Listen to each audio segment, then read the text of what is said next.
Hello dear students. आज का हमारा लेक्चर है अमेरिकन राष्ट्रपति की शक्तियां एवं भूमिका। इससे पहले लेक्चर में हमने अमेरिकन राष्ट्रपति की चुनाव प्रणाली के बारे में, उसकी योग्यताओं, कार्य अवधि इत्यादि के बारे में डिटेल से जाना था। आज हम उनकी शक्तियां और भूमिकाओं के ऊपर प्रकाश डालेंगे। तो आज के लेक्चर में हम देखेंगे उसकी विभिन्न पावर्स क्या हैं, चाहे वो एग्जीक्यूटिव हो, चाहे वो लेजिस्लेटिव हो, चाहे वो उसकी सैन्य शक्तियां हो, या उसकी पार्टी लीडर के तौर पे शक्तियां हो, विदेश नीति निर्माता के तौर पे शक्तियां हो। सारी शक्तियों को एक एक करके देखेंगे उसकी शक्तियों के ऊपर किस प्रकार के कुछ प्रतिबंध लगाए गए हैं। और फाइनली हम इनकी जो ब्रिटिश प्राइम मिनिस्टर के साथ तुलना करके देखेंगे कि किस प्रकार से ये उससे किन मामलों में ज़्यादा शक्तिशाली है या किन मामलों में उससे कमज़ोर है।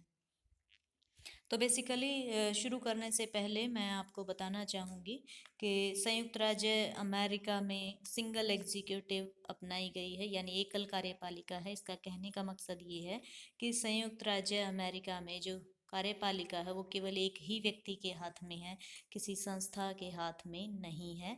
प्रेजेंट प्रेसिडेंट वहाँ पर श्री जो बिडेन हैं। इससे पहले वहाँ पे प्रेसिडेंट डोनाल्ड ट्रंप थे। तो अमेरिका के जो संविधान निर्माता हैं वो बेसिकली एक स्ट्रॉन्ग बट लिमिटेड एग्जीक्यूटिव के पक्ष में थे। वहाँ के संविधान का जो सेकंड आर्टिकल है वो ये कहता है कि the executive power shall be vested in the president of United States of America.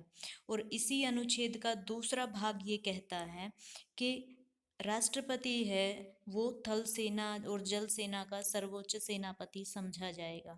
पर जो राष्ट्रपति को व्यापक शक्तियां दी गई हैं, उन शक्तियों को देने वाले राजनेता ये भी जानते थे कि शक्तियों का केंद्रीयकरण निरंकुशता को जन्म दे सकता है, यानी जो सिंगल एग्जीक्यूटिव वो बना रहे हैं वो कहीं ना कहीं आगे चलकर निरंकुश हो सकती है। इसलिए उन्होंने राष्ट्रपति की निरंकुशता पर रोक लगाने के लिए चेक एंड बैलेंसेस के सिद्धांत को अपनाया है। लेकिन हम अगर प्रैक्टिकल बात करें तो हम जानते हैं कि जो राजनीतिक संस्थाएं हैं वो हमेशा चेंज होती रहती हैं। कोई भी महत्वपूर्ण संस्था ऐसी नहीं है जो आज भी वैसी ही हो जैसे वो आज से 150 साल पहले थी। और अमेरिका का राष्ट्रपति पद भी इसका अपवाद नहीं है। तो आज हम राष्ट्रपति की मुख्य मुख्य शक्तियों को जानेंगे और इनको हम बेसिकली इन हेडिंग्स के अंतर्गत पढ़ेंगे कि राष्ट्रपति एक राज्य के अध्यक्ष के रूप में क्या कार्रवाई करता है, चीफ एग्जीक्यूटिव या कार्यपालिका के अध्यक्ष के रूप में उसकी क्या शक्तियां हैं, एक चीफ डिप्लोमेट या मुख्य राजनयिक के तौर पर या विदेश नीति के संचालक के तौर पर वो कैसी भूमिका निभाता है। फिर हम देखेंगे कि वो यूएस की मिलिट्री के कमांडर इन चीफ के तौर पर कैसी भूमिका निभाता है। और लास्ट में हम उसकी विधायिनी शक्तियों के बारे में देखेंगे। तो आइए शुरू करते हैं और देखते हैं कि राष्ट्रपति राज्य के अध्यक्ष के रूप में यानी as a chief of state किस प्रकार की भूमिका निभाता है। दोस्तों, आप सभी जानते हैं कि संयुक्त राज्य अमेरिका का राष्ट्रपति जो है वो राज्य का सेरिमोनियल हेड होता है, यानी औपचारिक अध्यक्ष होता है। वो अमेरिका का फर्स्ट सिटीजन है और राष्ट्र की एकता का प्रतीक भी। राज्य का प्रमुख होने के नाते वो अनेक सेरेमनीज में, अनेक समारोहों में भाग लेता है, बहुत सारी प्रदर्शनियों का उद्घाटन करता है या देश विदेश में हजारों लोगों से मिलता है ना। तो ये कैसे करता है? ये बेसिकली राज्य के अध्यक्ष के तौर पर वो ऐसा करता है। तो अगर हम इसके चीफ एग्जीक्यूटिव के रूप में या कार्यपालिका के अध्यक्ष के रूप में शक्तियों को देखें तो हम जानते हैं कि अमेरिका का संविधान वहाँ की संघ की सभी कार्यपालिका शक्तियाँ केवल और केवल राष्ट्रपति में निहित करता है।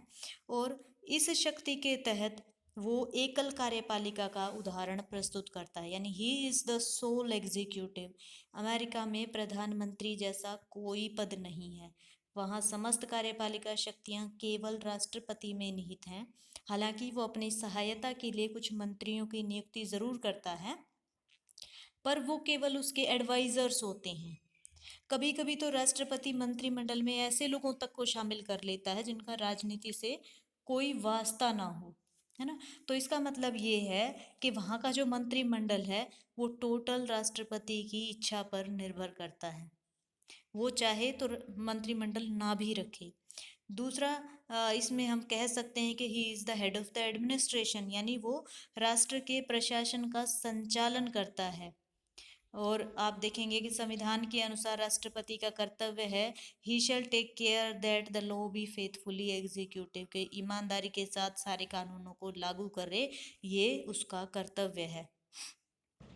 तो कानूनों को लागू करने के लिए राष्ट्रपति जो है वो टाइम टू टाइम बहुत सारे रूल रेगुलेशंस बनाता है, और सारे विभागों के जो अध्यक्ष हैं, जो सचिव हैं, उनको ऑर्डर जारी करता है ना। ज़रूरत पड़ने पर वो सैनिक शक्ति का प्रयोग भी कर सकता है।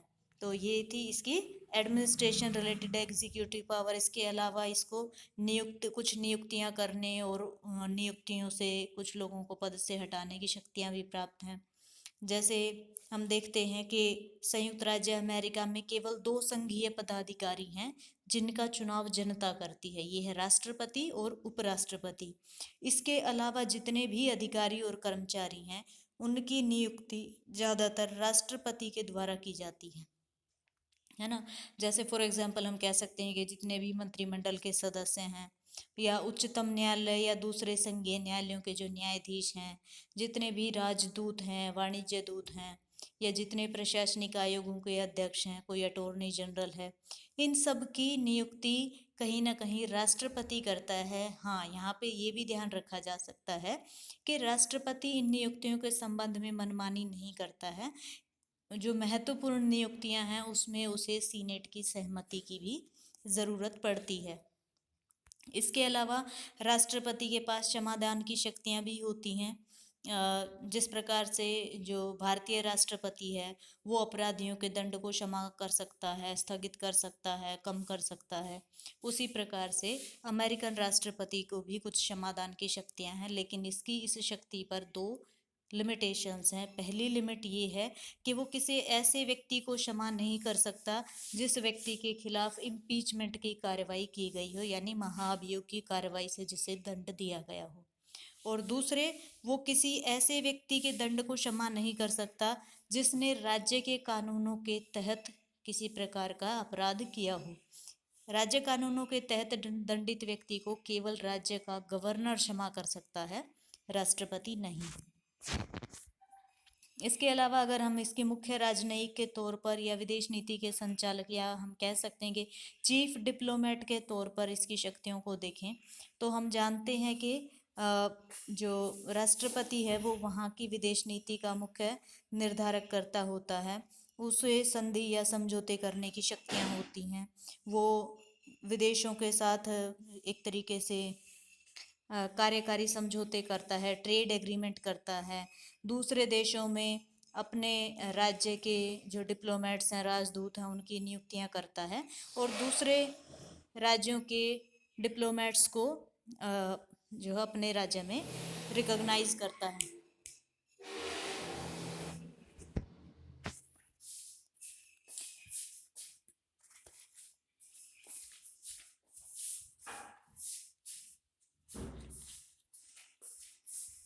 इसके अलावा उसकी power as a commander in chief देखें, यानी सेना के सर्वोच्च सेनापति के रूप में देखें, तो हम जानते हैं कि राष्ट्रपति अमेरिका की थल सेना, जल सेना और वायु सेना का सर्वोच्च सेनापति होता है। और सेनापति के नाते वो सैनिक पदाधिकारियों की नियुक्तियां करता है, सेना के बजट को कांग्रेस के सामने रखवाता है, या सेनाओं का संचालन करता है। हालांकि ऐसा कहा जाता है कि वहाँ पे युद्ध की घोषणा कांग्रेस ही कर सकती है, पर अगर ध्यान से देखा जाए तो कई बार प्रधान सेनापति होने के नाते जो राष्ट्रपति है वो सेनाओं का संचालन, उसका डिप्लॉयमेंट कुछ इस तरीके से करता है कि कांग्रेस के सामने युद्ध की घोषणा करने के अलावा और कोई चॉइस ही नहीं रह जाती। जैसे आप फॉर एग्जांपल 1950 में जो कांग्रेस की अनुमति के बिना ही अमेरिकी सेनाओं ने उत्तर कोरिया पे धावा बोल दिया था। इसी प्रकार के आपको और दूसरे देशों में भी कई उदाहरण देखने को मिलेंगे। 2001 में आप इराक पे अमेरिकन कार्रवाई को इस प्रकार से ले सकते हैं, या जॉर्ज बुश ने जो इराक को जनसंहार वाले हथियार बनाने से रोकने के लिए जो कार्रवाई की, ये सारी कार्रवाइयाँ इसकी कमांडर इन चीफ के तौर पर की गई थी। तो हम कह सकते हैं कि यूएस की जो इंटरनल सिक्योरिटी है उसको भी बनाए रखने की रिस्पॉन्सिबिलिटी प्रेसिडेंट की होती है। इसके अलावा देश के बाहर कहाँ पे सुरक्षा बलों को तैनात करना है, इसका डिसीजन भी अमेरिकन राष्ट्रपति लेता है। तो आगे बढ़ते हैं और देखते हैं कि प्रेसिडेंट की विधि निर्माण में क्या भूमिका है, यानी प्रेसिडेंट्स रोल्स इन लेजिस्लेचर। तो विधि निर्माण में जो राष्ट्रपति की भूमिका का जहाँ तक प्रश्न है, अ, हमें यहाँ ये नहीं भूलना चाहिए कि राष्ट्रपति उस प्रकार के अधिकारों का प्रयोग नहीं कर सकता जिस प्रकार का प्रयोग ब्रिटेन का प्रधानमंत्री या भारत का प्रधानमंत्री कर सकता है। क्यों? क्योंकि वहां पे सेपरेशन ऑफ पावर को, शक्ति पृथकीकरण के सिद्धांत को अपनाया गया है। राष्ट्रपति या उसके मंत्री जो हैं वो कांग्रेस के सदस्य नहीं होते। फिर भी संविधान निर्माताओं ने कांग्रेस की शक्तियों को बैलेंस करने के लिए राष्ट्रपति को विधि निर्माण के कार्य में थोड़ा भागीदार बनाया है। जैसे फॉर एग्जाम्पल, प्रेसिडेंट को कांग्रेस को संदेश भेजने का अधिकार है, और संदेश में राष्ट्रपति उन विषयों का भी जिक्र कर देता है जिसके संबंध में कानूनों की जरूरत महसूस की जाए। संवैधानिक दृष्टि से कांग्रेस इस बात के लिए मजबूर नहीं है कि वो राष्ट्रपति के संदेश पर ध्यान दे, परंतु कांग्रेस में अगर राष्ट्रपति की पार्टी का बहुमत है या राष्ट्रपति का व्यक्तित्व बहुत ज्यादा प्रभावशाली है तो कांग्रेस उसके संदेशों की अवहेलना नहीं कर सकती। इसके अलावा हम देखेंगे के विधि निर्माण के विषय में सुझाव भी देता है। इसके अलावा वित्तीय मामलों पर भी मार्गदर्शन करता है, कांग्रेस के अधिवेशनों पर भी नियंत्रण रखता है ना। उसके पास अध्यादेश जारी करने की शक्ति भी प्राप्त है। इसके अलावा जो राष्ट्रपति है वो कांग्रेस के द्वारा पास किए गए बिल पर निषेधाधिकार यानी वीटो पावर का यूज कर सकता है। निषेधाधिकार का मतलब है, या वीटो का मतलब है कि कांग्रेस द्वारा जो पारित विधेयक हैं उनको अनुमोदित ना करना, उन पर अपने हस्ताक्षर करने से मना कर देना। हालांकि हर एक कानून जो है वो जब भी जो विधेयक दोनों सदनों से पास होता है, पास होने के बाद राष्ट्रपति के पास जाता है और राष्ट्रपति उस पर हस्ताक्षर कर देता है। अगर कर देता है तो वो कानून बन जाता है, पर अगर राष्ट्रपति उसे मान्यता नहीं दे तो उसे कारण बता के उसी सदन को लौटा देगा जहां से वो पहले शुरू किया गया था। इसको ही वीटो पावर बोलते हैं। लेकिन जो वीटो पावर है ये बेसिकली दो तरीके की, एक सस्पेंसरी वीटो या निलंबन वीटो और दूसरी है पॉकेट वीटो। जो सस्पेंसरी वीटो है इसका मतलब ये है कि राष्ट्रपति कुछ समय के लिए ही किसी विधेयक को कानून बनने से रोक सकता है।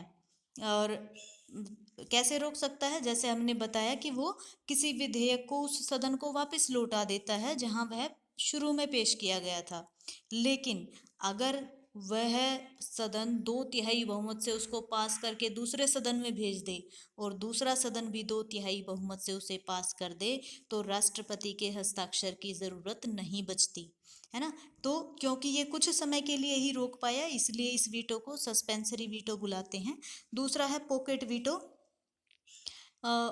अमेरिकन संविधान के अनुसार जब कोई बिल राष्ट्रपति के पास भेजा जाता है तो राष्ट्रपति को 10 दिन के भीतर भीतर उस पर साइन करने होते हैं। अगर साइन नहीं करता है तो उसको रीजन बता के उसको वापस लौटा देना होता है। अगर राष्ट्रपति इन दोनों में से कोई भी कार्रवाई ना करे, ना तो साइन करे और ना उसको वापस करे, और कांग्रेस का जो अधिवेशन है वो भी 10 दिन से पहले खत्म हो जाए, यानी उसके साइन करने से पहले खत्म हो जाए, तो ऐसी स्थिति में वो जो विधेयक है वो अपने आप कानून नहीं बन सकता, वो रद्द माना जाता है।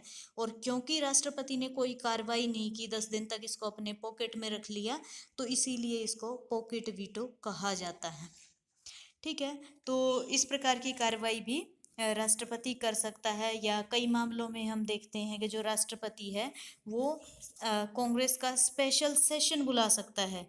जब किसी प्रकार की कोई इमरजेंसी होती है तो इमरजेंसी में कांग्रेस का विशेष अधिवेशन बुलाया जा सकता है और दूसरा ये है कि अगर दोनों जो सदन है उसमें स्थगन को लेके कोई सहमति नहीं बन रही है तो वो उनके अधिवेशन को स्थगित भी कर सकता है। इस प्रकार ये उसके सेशंस पर भी थोड़ा अपने ऑर्डर के थ्रू कंट्रोल रखता है। तो ये थी राष्ट्रपति की कानून निर्माण में भूमिका। अब देखते हैं कि राष्ट्रपति as a voice of the party and nation कैसे काम करता है, यानी अपने दल और राष्ट्र के प्रवक्ता के रूप में उसकी क्या भूमिका है। हम सभी जानते हैं कि राष्ट्रपति के पद का महत्व इस कारण भी है क्योंकि चुनाव में वो अपने दल का सर्वोपरि नेता बन जाता है ना, मोस्ट पॉपुलर व्यक्ति होता है। तो कांग्रेस में उसके दल के सदस्य इसलिए उसकी नीतियों का समर्थन करते हैं क्योंकि दल का भविष्य काफी सीमा तक उस राष्ट्रपति की उपलब्धियों पर निर्भर करता है। अगर वे उसका विरोध करेंगे तो जो जनता है उस पर ज़्यादा अच्छा प्रभाव नहीं पड़ेगा और हो सकता है आने वाले चुनाव में उन्हें जनता का समर्थन ना मिले। इसके अलावा जो राष्ट्रपति है उसके हाथ में बहुत सारी नियुक्तियां होती है, वो बहुत सारे अवार्ड देता है, तो इसलिए वो अपने दल के नेताओं और विपक्षियों को लालच भी दे सकता है। तो इस प्रकार से वो पार्टी और राष्ट्र के नेता के तौर पर काम करता है। अंत में हम कह सकते हैं कि जो अमेरिकन राष्ट्रपति है वो बेसिकली असाधारण शक्तियों का प्रयोग करता है। क्यों? क्योंकि वो रियल एग्जीक्यूटिव है वहाँ की। इसके अलावा वो कांग्रेस के लीडर के तौर पर और चीफ लेजिस्लेटर के तौर पर काम करता है। वो एडमिनिस्ट्रेशन के मामले में अपना महत्वपूर्ण प्रभाव रखता है, देश को और पार्टी को लीड करता है। और एक तरीके से कह सकते हैं कि अमेरिका में जो राष्ट्रपति है वो वहाँ के राष्ट्रपति और प्रधानमंत्री दोनों की शक्तियाँ अपने में निहित किए हुए हैं। तो संयुक्त राज्य अमेरिका का राष्ट्रपति जो है वो इतनी ज़्यादा महत्वपूर्ण शक्तियाँ रखता है, इतने असाधारण अधिकार रखता है। एक बार आइए देखते हैं इसको कंपेयर करके कि ये ब्रिटिश प्राइम मिनिस्टर से किन मामलों में ज़्यादा पावरफुल है और किन मामलों में ये उससे कमज़ोर है। तो पहले देखते हैं कि कहाँ पे अमेरिकन राष्ट्रपति ज़्यादा पावरफुल है, ज़्यादा शक्तिशाली है। तो सबसे पहले तो ये कि ये सेरिमोनियल हेड होता है देश का। यानी एक तरीके से हम ये कह सकते हैं कि जो अमेरिकन राष्ट्रपति है, अमेरिका का राष्ट्रपति अपने राज्य का प्रमुख होता है, अपने देश का पहला नागरिक होता है और उसे बहुत से समारोहों में भाग लेना पड़ता है ना। वो कभी किसी समारोह का उद्घाटन करता है, कभी कहीं कुछ करता है। ऐसा कहा जाता है कि वो ऐसा व्यक्ति है जिसके सबसे ज़्यादा फोटो खींचते हैं। वो जहाँ कहीं भी जाता है हजारों लोग उसके सिग्नेचर को तोड़ते हैं। तो लेकिन जो ब्रिटिश प्रधानमंत्री है उसको समारोहों की दृष्टि से इतना इम्पोर्टेंट स्थान प्राप्त नहीं है। ब्रिटेन में समारोहों से संबंधित जो जितने भी दायित्व हैं वो सम्राट और शाही परिवार के सदस्यों को निभाने पड़ते हैं, प्रधानमंत्री को नहीं। तो इसलिए ब्रिटिश प्रधानमंत्री शासन का अध्यक्ष जरूर है पर वो राज्य का अध्यक्ष नहीं है। लेकिन अमेरिकन प्रेसिडेंट शासन का अध्यक्ष भी है और राज्य का अध्यक्ष भी है। दूसरा है फिक्स टर्म यानी निश्चित कार्यकाल। राष्ट्रपति है जो उसका कार्यकाल निश्चित है, उसको केवल महाअभियोग के द्वारा ही उसके पद से समय से पहले हटाया जा सकता है और महाअभियोग की कार्रवाई बहुत ही ज़्यादा कॉम्प्लेक्स है। यही वजह है कि पिछले 250-300 सालों के इतिहास में आज तक एक भी राष्ट्रपति को महाअभियोग के द्वारा नहीं हटाया जा सका। तो कार्यकाल की स्थिरता के कारण भी राष्ट्रपति लंबी योजनाओं को अपने हाथ में ले सकता है, जबकि जो ब्रिटिश प्रधानमंत्री है उसका कार्यकाल निश्चित नहीं है। वो अपने पद पर केवल तभी तक रह सकता है जब तक कॉमन सभा में उसे विश्वास हासिल है। तो इसलिए आप देखोगे लगभग पिछले 100 सालों में इंग्लैंड में किसी भी प्रधानमंत्री को दल बदल के कारण प्रधानमंत्री पद से हाथ नहीं धोना पड़ा। पर ऐसे उदाहरण दिए जाते हैं कि प्रधानमंत्री केवल 1 या 2 वर्षों तक ही अपने पद पर कायम रह पाए। क्यों? क्योंकि समय से पहले ही उनका निम्न सदन कॉमन सदन में विश्वास जो है वो खत्म हो गया। तो फिक्स टर्म की वजह से भी अमेरिकन प्रेसिडेंट ब्रिटिश प्रधानमंत्री से ज़्यादा पावरफुल है। तीसरा है प्रैक्टिकली डायरेक्ट इलेक्शन, यानी व्यवहार में अमेरिकन राष्ट्रपति का चुनाव लगभग प्रत्यक्ष सा हो गया है। जो कांग्रेस के सदस्य हैं वो अलग अलग निर्वाचन क्षेत्रों में अपने अपने राज्यों का प्रतिनिधित्व करते हैं, जबकि जो राष्ट्रपति है वो पूरे देश को रिप्रेजेंट करता है, उसकी एकता का प्रतीक है। लेकिन जो ब्रिटिश प्रधानमंत्री, हालांकि वो भी देश का नेता माना जाता है, पर दल विशेष का नहीं। और जो जनता है वो सीधे उसका चुनाव नहीं करते, उसका चुनाव कौन करती है? वो पार्टी जिसको चुनाव में बहुमत मिलता है ना, जिसको कॉमन सभा अपने बहुमत दल का नेता मानती है, वही व्यक्ति प्रधानमंत्री बन सकता है। तो हम कह सकते हैं कि कानून की दृष्टि में प्रधानमंत्री की नियुक्ति आज भी सम्राट करता है, लेकिन राष्ट्रपति की नियुक्ति या उसकी जो चुनाव है वो क्योंकि सीधे जनता करती है, वो सीधा जनता का प्रतिनिधि है, इसीलिए भी वो ज़्यादा पावरफुल है। इसके अलावा जो प्रेसिडेंट है उसके पास नियुक्तियों के क्षेत्र में या कैबिनेट में जो भी वो अपॉइंटमेंट्स करता है उसके बारे में असीम शक्तियां हैं। नियुक्ति के क्षेत्र में राष्ट्रपति के पास इतनी ज़्यादा व्यापक शक्तियां हैं कि ऐसा कहा जाता है कि संसार का सबसे महान शासक कोई है तो वो वो यूएस प्रेसिडेंट है। मंत्रिमंडल को के सदस्यों को चुनने में उसको बहुत ज़्यादा स्वतंत्रता रहती है, एक तरीके से उसकी मर्जी है कि वो चाहे तो किसी को मंत्री बनाए, चाहे तो मंत्री ना बनाए, है ना। लेकिन जो ब्रिटेन है, ब्रिटेन में प्रधानमंत्री जो है वो अपने जो मंत्री हैं वो कोशिश करता है कुछ ऐसे सदस्यों को मंत्री बनाए जिससे कि सरकार की बेइज्जती ना हो, या जो अपनी प्रशासनिक शक्तियों का अच्छे से प्रयोग कर पाए, या एक तरीके से दल जो उनको समर्थन दे रहे हैं उनके लोगों को वो संतुष्ट कर सके। तो इस प्रकार से मंत्रिमंडल के निर्माण में ब्रिटिश प्रधानमंत्री को बहुत सारी चीज़ें देखनी पड़ती हैं, लेकिन अमेरिकन राष्ट्रपति इसमें पूर्णतः स्वतंत्र है। इसके अलावा वहाँ का जो ब्रिटिश कैबिनेट है उसके डिसीजन एक तरीके से सामूहिक तौर पर लिए जाते हैं, लेकिन जो अमेरिकन राष्ट्रपति है वो कैबिनेट की बात मानने के लिए बाध्य नहीं है, वो अकेला ही सारे डिसीजन ले सकता है। इसके अलावा जो हम कह सकते हैं कि कंडक्ट ऑफ फॉरेन पॉलिसी यानी विदेश नीति के निर्धारण के संबंध में भी दोनों की शक्तियों में काफ़ी भेद है, और यहाँ पे अमेरिकन राष्ट्रपति ज़्यादा महत्वपूर्ण भूमिका निभाते दिखते हैं, क्योंकि जो राष्ट्रपति हैं उनका ही अधिकार है कि अमेरिका के किस देश के साथ वो संबंध रखेगा, किससे नहीं रखेगा, कौन से देश में वो अपने राजदूत भेजेगा नहीं भेजेगा। और जो राष्ट्रपति है अगर वो किसी देश से संबंध नहीं रखना चाहेगा तो वो वहाँ पे राजदूत ही नहीं भेजेगा, है ना। लेकिन जो कांग्रेस है अमेरिका की उसमें ऐसी कोई शक्ति नहीं है कि राष्ट्रपति को इस बात के लिए मजबूर करे कि फलां देश को मान्यता दे दो या नहीं दे दो। तो ये बेसिकली अमेरिकन राष्ट्रपति के ऊपर ही निर्भर करता है। लेकिन जो ब्रिटिश प्रधानमंत्री है हालांकि वो भी विदेश नीति के संचालन में महत्वपूर्ण भूमिका निभाता है, पर वहाँ के ज़्यादातर महत्वपूर्ण निर्णय जो हैं वो पूरे के पूरे मंत्रिमंडल के द्वारा सामूहिक रूप से लिए जाते हैं, किसी एक व्यक्ति के द्वारा नहीं लिए जाते। तो हमने देखा कि इन मामलों में जो यूएस प्रेसिडेंट हैं वो ब्रिटिश प्रधानमंत्री से कहीं अधिक शक्तिशाली है। लेकिन कुछ मामले ऐसे भी हैं जिनमें ब्रिटिश प्राइम मिनिस्टर जो है वो ज़्यादा पावरफुल है और अमेरिकन राष्ट्रपति कम महत्वपूर्ण है। जैसे हम विधि निर्माण के क्षेत्र की बात कर सकते हैं, तो अमेरिकन राष्ट्रपति की सबसे बड़ी कमजोरी ये है कि उसको कानून निर्माण के क्षेत्र में टोटली कांग्रेस पे निर्भर रहना पड़ता है।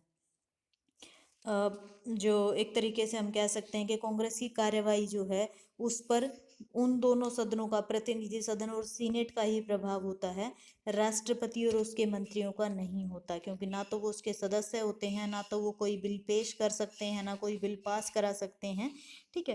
तो लेकिन ब्रिटिश प्रधानमंत्री की बात करेंगे तो क्योंकि मंत्रिपरिषद के सारे सदस्य जो हैं वो विधायिका के सदस्य होते हैं और ये बहुमत दल का नेता होता है, इसलिए दलीय अनुशासन के कारण उसे हमेशा संसद का समर्थन रहता है, और संसद में ज़्यादातर विधेयक जो हैं वो मंत्रियों के द्वारा ही रखे जाते हैं और पास भी हो जाते हैं। तो इस प्रकार से जो ऐसे जो विधेयक हैं जिनको प्रधानमंत्री पसंद नहीं करता वो संसद में पास नहीं होने दिए जाते हैं।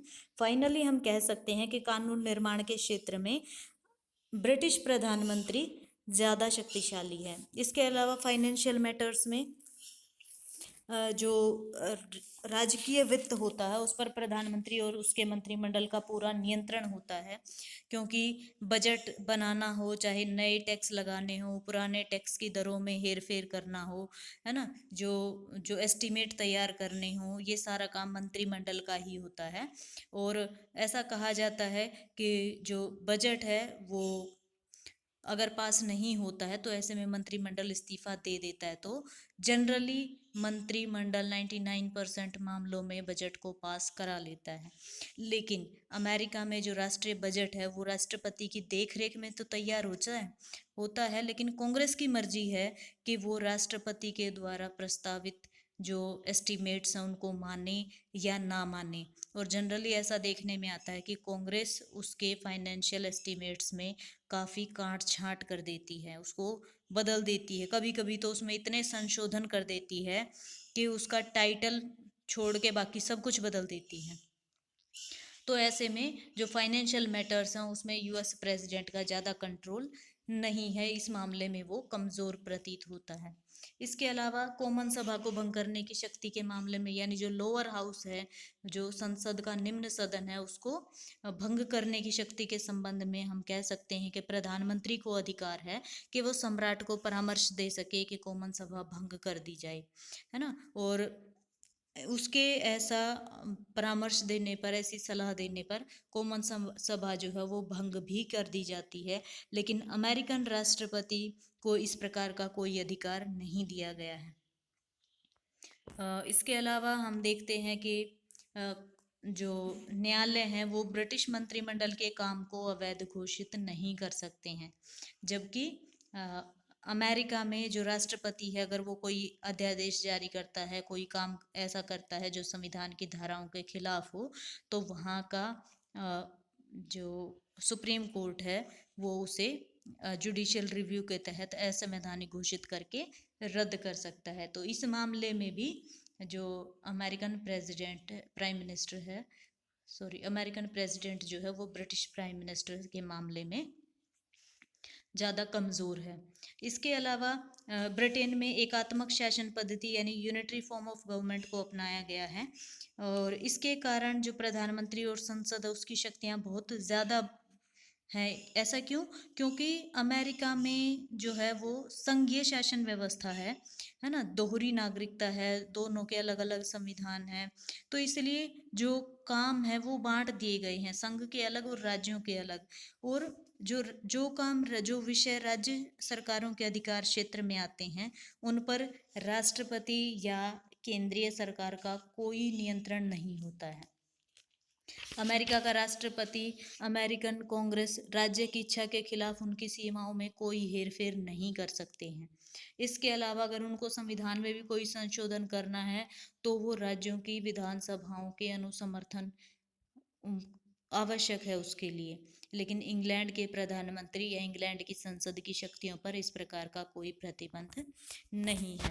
तो ये था हमारा आज का लेक्चर। फाइनली हम कह सकते हैं कि जो अमेरिकन राष्ट्रपति है वो कुछ क्षेत्रों में ब्रिटिश प्रधानमंत्री की अपेक्षा बेहतर है और कुछ मामलों में उससे कम शक्तिशाली है। राष्ट्रपति की सबसे बड़ी कमजोरी ये है कि कांग्रेस पे उसकी पकड़ बहुत ज़्यादा मजबूत नहीं होती, लेकिन प्रशासन के क्षेत्र में उसकी शक्तियाँ जो हैं वो बेजोड़ हैं। वो अपनी कैबिनेट का पूर्ण स्वामी है, वो अपने दल का नहीं बल्कि पूरे देश का नेता होता है। तो फाइनली आइए एक बार फिर से रिवाइज कर लेते हैं कि आज के लेक्चर में हमने क्या क्या देखा।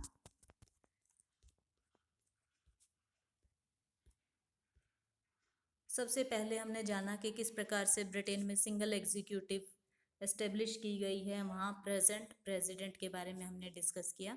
उसके बाद हमने powers and duties of president को देखा कि किस प्रकार से वो चीफ ऑफ स्टेट के तौर पर काम करता है, किस प्रकार वो एज अ चीफ एग्जीक्यूटिव के तौर पर काम करता है, एज अ चीफ डिप्लोमेट उसकी क्या भूमिका है, as a commander of chief of जो मिलिट्री है उसके तौर पर वो क्या क्या शक्तियाँ प्रयोग में लाता है, उसकी कानून निर्माण में क्या भूमिका है, और सबसे बड़ी बात उसके वो एक पार्टी के नेता के तौर पर या राष्ट्र के नेता के तौर पर किस प्रकार की कार्रवाई करता है। फिर हमने इसको इन शॉर्ट पॉइंट्स में रिवाइज किया और फाइनली हमने यूएस प्रेसिडेंट को ब्रिटिश प्राइम मिनिस्टर के साथ कंपेयर करके देखा कि किन मामलों में वो इससे ज़्यादा बेहतर है और किन मामलों में इससे ज़्यादा कमज़ोर है।